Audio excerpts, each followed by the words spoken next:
Egypt hosts Arab summit to unify stance on Palestinian rights and Gaza reconstruction.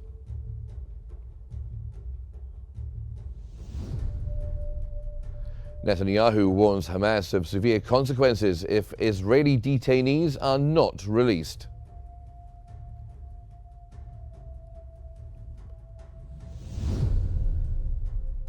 And the United Nations continues providing mental health services and education for Gaza refugees amid ceasefire.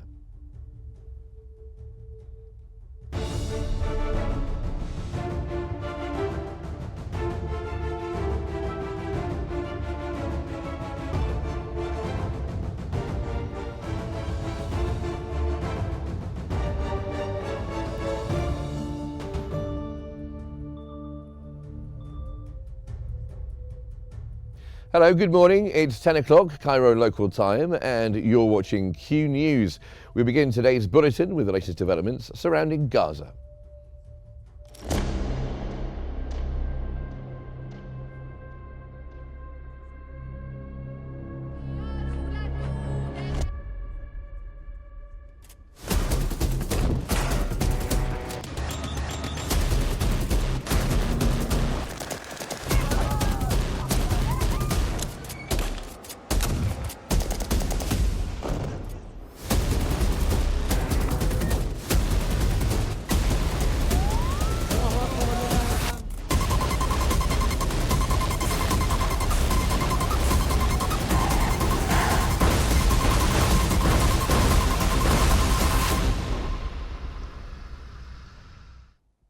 Egypt is hosting an extraordinary Arab summit to address the latest developments in the Palestinian cause. The high-level meeting aims to solidify a unified Arab stance, firmly rejecting any displacement of Palestinians and emphasizing collective action to counter attempts to expel them from their lands. Leaders at the summit will discuss plans for rebuilding Gaza while ensuring that Palestinians remain in their homeland. The talks will also focus on reinforcing the ceasefire agreement and preventing any violations, as Arab nations push for necessary legal and international measures to uphold Palestinian rights. Egyptian Foreign Minister Badr Abdul Ati has held key meetings with several Arab counterparts to discuss Egypt's proposed Gaza reconstruction plan. The plan is said to be presented to Arab leaders at the upcoming emergency summit. Among his meetings, Abdul Ati conferred with Palestinian Prime Minister and Foreign Minister Mohammed Mustafa, as well as Jordanian Foreign Minister Ayman Safadi. Meanwhile, Arab nations who swiftly rejected US President Donald Trump's proposal for US control of Gaza and the resettlement of Palestinians are now working to coordinate a unified diplomatic response to counter the idea.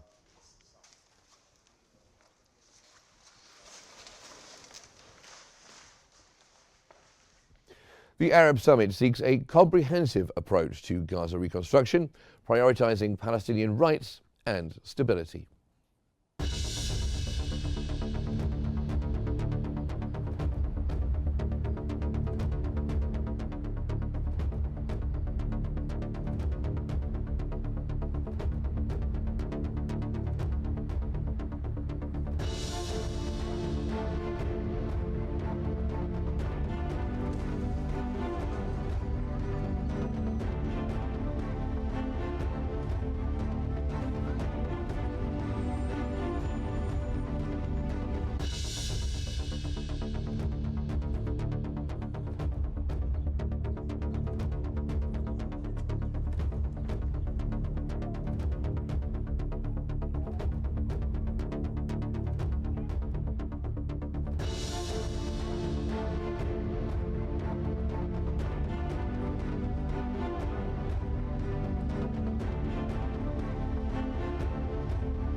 Hamas has accused Israel of trying to reset negotiations by pushing to extend the first phase of the Gaza ceasefire agreement. A senior Hamas official said that the only way to secure the release of Israeli detainees is by adhering to the agreement, immediately entering negotiations for the second phase, and ensuring Israel fulfills its commitments.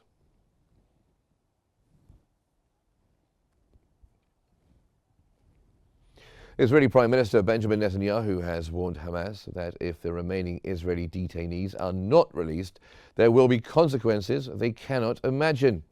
His comments come as Israel this week introduced what it said was a new U.S. ceasefire plan, different from the one it agreed to in January, and is trying to force Hamas to accept it by imposing a siege on the Gaza Strip.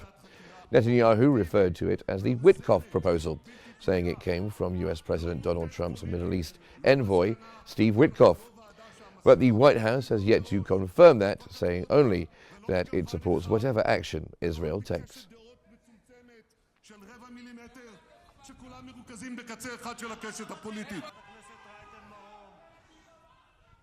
Germany is calling on Israel to immediately allow unrestricted humanitarian aid into the Gaza Strip. Foreign Minister spokesman Sebastian Fischer emphasized that access to aid must be guaranteed at all times. Speaking at a press conference, he expressed Germany's deep concern over Israel's decision to block aid from entering the war-torn enclave. He also stressed that humanitarian access should never be used as a bargaining tool in negotiations.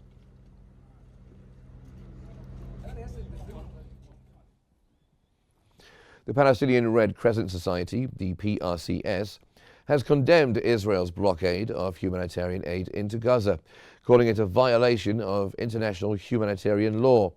PRCS urged signatory states to enforce these laws and demanded Israel reopen all crossings, including Rafah and Beit Hanun. Despite scaling up relief efforts since the ceasefire, the PRCS stressed that Gaza's humanitarian needs remain immense, requiring uninterrupted aid flow.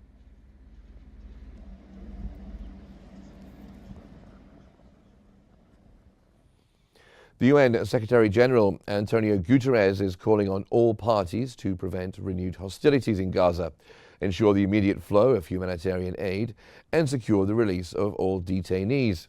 Meanwhile, UN humanitarian chief Tom Fletcher described Israel's decision to block aid as alarming, stressing that international humanitarian law mandates unrestricted access to relief supplies. Since the ceasefire began on January 19th, around 600 aid trucks have entered Gaza daily, easing fears of famine. However, as news of the closure spread, residents reported a sharp rise in prices. We need to get aid in and the hostages out, he said. Earlier on the weekend, Saturday, the Secretary General issued another... Palestinians in Gaza are bracing for worsening conditions as Israel halts the entry of food and essential goods, a move that coincides with Ramadan and stalled ceasefire talks. Israel's decision follows the end of the first phase of the ceasefire deal, which failed to secure an agreement with Hamas on implementing a critical second phase. During the initial phase, humanitarian aid increased significantly, providing relief after months of food shortages. However, the UN and aid organizations now warn that the blockade will intensify hunger, with most of Gaza's 2 million residents relying on humanitarian assistance.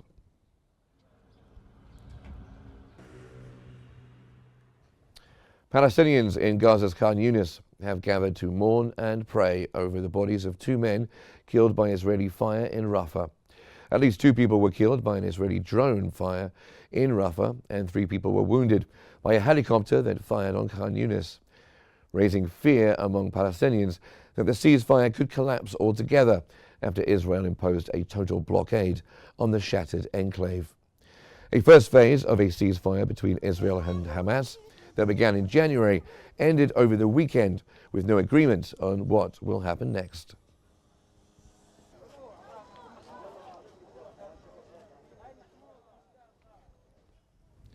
The Palestinian Information Center has reported Israeli troops have pushed into the town of Rajib, 3 kilometers southeast of Nablus.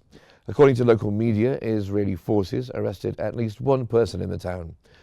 Meanwhile, Israeli forces also arrested at least 2 people in Ramallah, said the Palestinian Information Center.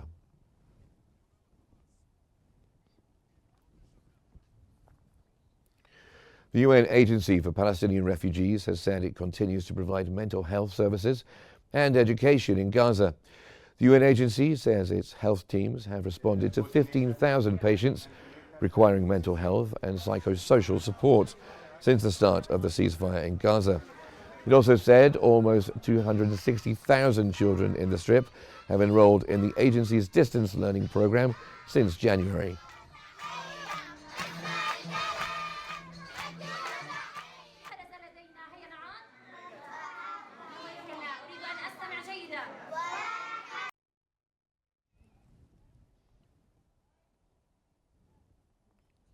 Rafah municipality has announced that the Israeli occupation authorities disconnected power to the city's 2 seawater desalination plants. The municipality said that the occupation authorities cut off electricity to the seawater desalination plants that provide approximately 70% of the water supply of the residents of Rafah Governorate in the central Gaza Strip. The 2 plants combined produced approximately 20,000 cubic meters of desalinated water daily.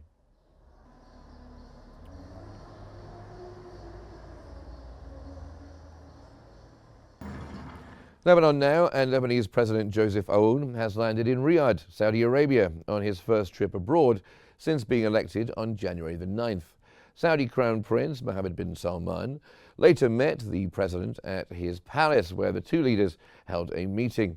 In an interview, Aoun said he would ask Saudi Arabia to reactivate a $3 billion aid package to the Lebanese army during his visit.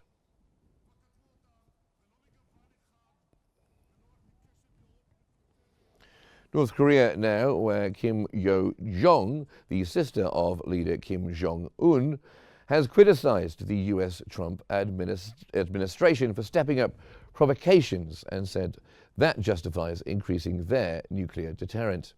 Kim criticized the U.S. aircraft carrier USS Carl Vinson's visit to South Korea, saying the action was part of a policy of confrontation against North Korea. Kim said as soon as its new administration appeared this year, the U.S. has stepped up the political and military provocations against the Republic.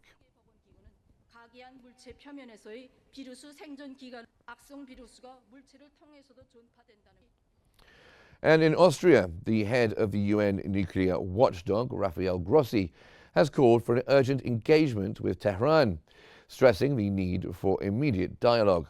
Speaking at a press conference, Grossi said the IAEA is offering Iran a chance to address its concerns and clarify any misunderstandings. Meanwhile, recent IAEA reports indicate that Iran's stockpile of enriched uranium is growing at a rapid pace.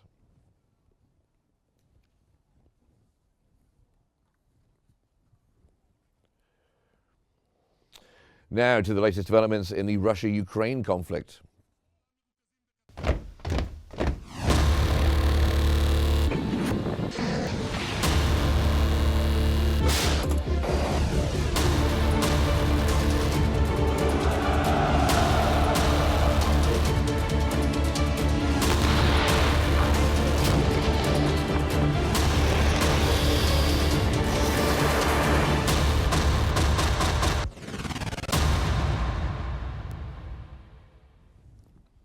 U.S. President Donald Trump has halted all U.S. military aid to Ukraine, increasing pressure on his Ukrainian counterpart following the heated exchange between the two in the White House last week.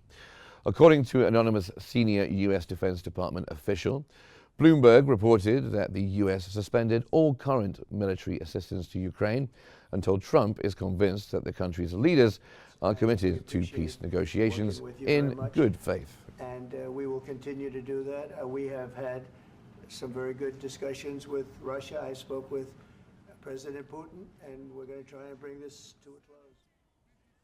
Ukrainian President Volodymyr Zelensky has said that Ukraine needs security guarantees for a real and fair peace. Zelensky stressed the need for proper diplomacy to end the three-year conflict with Russia after tense talks with Trump.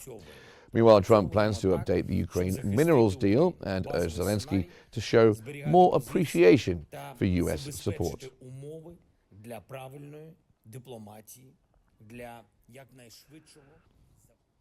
Ukraine's parliament has stated that the country's security was ensured by support from the United States and described President Donald Trump's peacekeeping efforts as decisive in efforts to end the war with Russia. The statement emphasized that the Ukrainian people desire peace more than anyone else in the world and believe that the personal role of President Trump, along with his peacekeeping efforts, will be decisive in the swift cessation of hostilities and the achievement of peace for Ukraine, Europe, and the entire world. Ukrainian President Volodymyr Zelensky previously said that Washington's support was more crucial than ever for the Ukrainian people.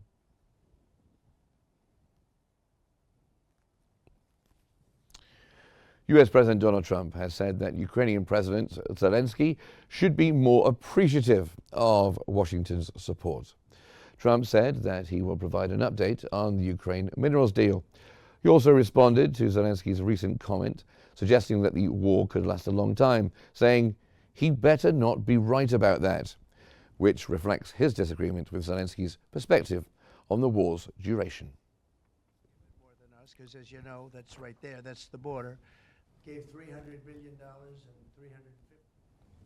Now, for all things finance, we cross over to our newsroom where Selma Marwan is waiting for us. Good morning, Selma.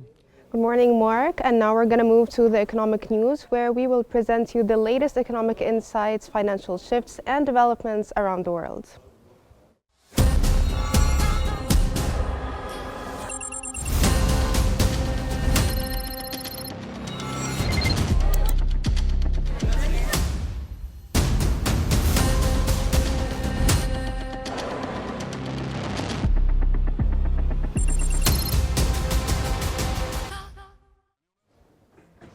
China has responded swiftly to the latest U.S. tariff hikes, which will take effect today, announcing 10% to 15% import levies on a wide range of American agricultural and food products. China will impose an additional 15% tariffs on imports of chicken, wheat, corn, and cotton starting March 10. Other products such as soybeans, beef, pork, fruits, vegetables, aquatic goods, and dairy will face an extra 10% levy. China placed 25 U.S. firms under restrictions for national security reasons. 10 of these firms were targeted for selling arms to Taiwan, which Beijing claims as part of its territory.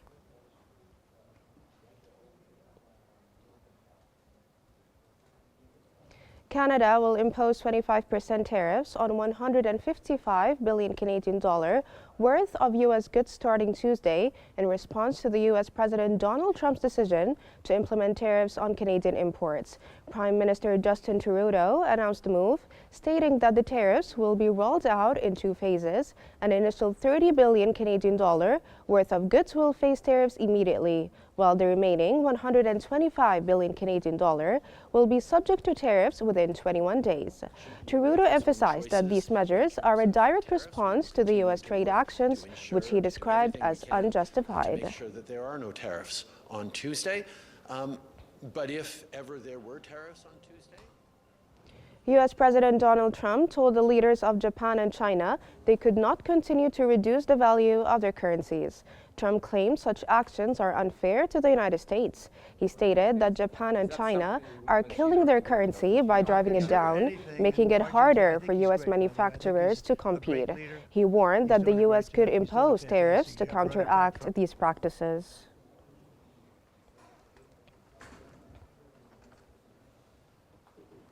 British Prime Minister Keir Starmer has stated that a prospective minerals deal between the United States and Ukraine is not sufficient on its own to serve as a security guarantee.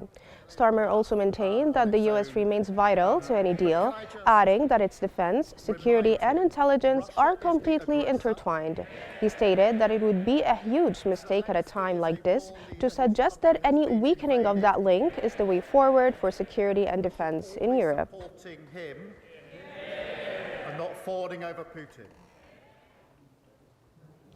Bank of England data has revealed that British home buyers borrowed £4.2 billion in new mortgages in January, marking the highest monthly figure since September 2022. The surge in lending comes as buyers rush to finalize purchases ahead of the expiration of a temporary stamp duty tax break. Net mortgage lending rose sharply from £3.34 billion in December. The January figure reflects heightened activity in the housing market, driven by lower mortgage rates and the looming end of the tax incentive for first-time buyers and less expensive properties.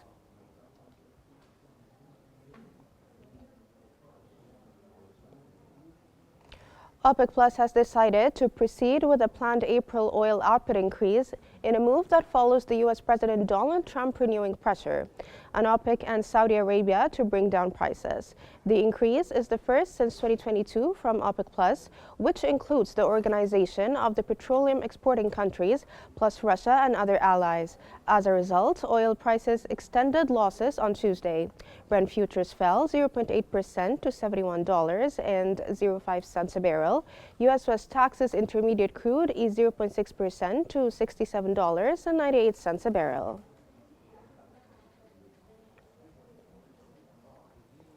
And now we go back to Mark in our studio.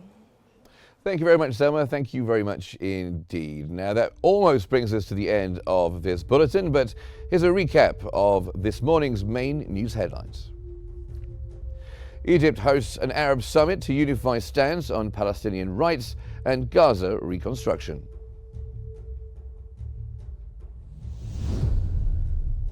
Netanyahu warns Hamas of severe consequences if Israeli detainees are not released.